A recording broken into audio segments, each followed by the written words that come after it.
નમસ્તે મિત્રો, આ વિડીયોની અંદર આપણે સ્ટાન્ડર્ડ 10 ઇંગ્લિશની ટેક્સ્ટબુકમાં શોર્ટ નોટ પૂછાય છે. તો ટેક્સ્ટબુકમાંથી યુનિટ 1ની શોર્ટ નોટ આપણે ડિસ્કસ કરવા જઈ રહ્યા છીએ. 3 માર્ક્સમાં એક શોર્ટ નોટ પૂછાય અને તમને ક્વેશ્ચન્સ ઉપર આપેલા હોય છે, ખાસ કરીને એના આન્સર આપવાના હોય છે.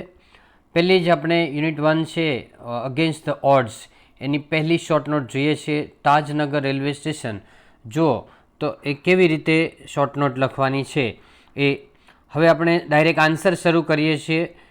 ક્વેશ્ચન્સ તમે છે એના આન્સર તમારે આ રીતે લખવાના છે કે there were a large number of people and students in Tajnagar who had to go to Gurugram, Delhi and Rewari.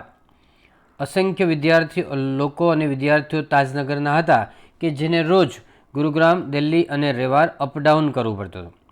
I repeat, there were a large number of people and students in Tajnagar who had to go to Gurugram, Delhi and Rewar. They had to either go to Halimandi or Patli to catch a train. તેઓએ train પકડવા માટે કાં તો હાલીમંડી જવું પડે અથવા પાટલી જવું પડતું હતું.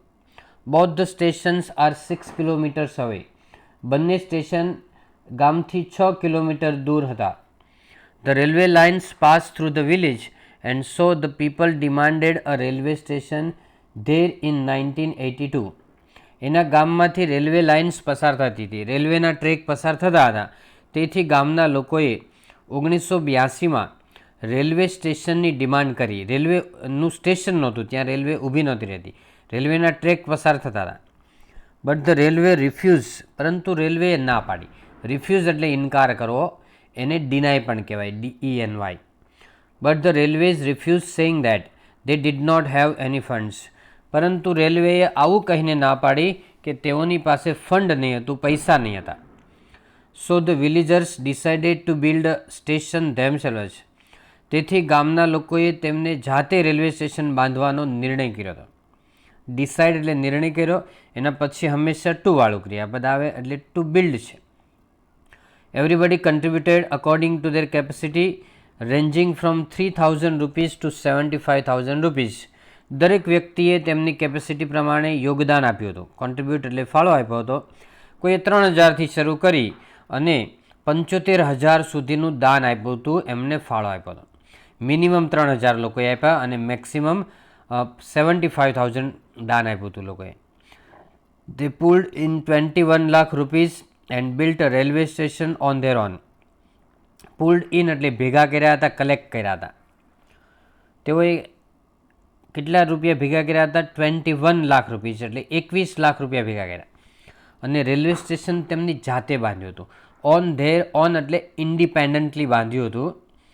તે pulled in 21 lakh rupees and built a railway station on there on, એટલે તેઓએ 21 લાખ રૂપિયા ભેગા કર્યા અને જાતે જ રેલવે સ્ટેશન બાંધ્યું હતું.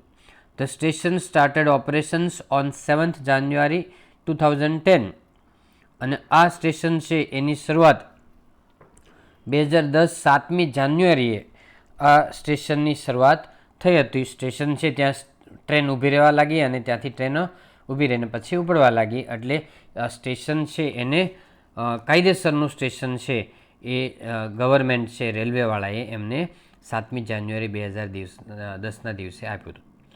Okay friends, so that's all. Happy learning, happy sharing. Thank you very much.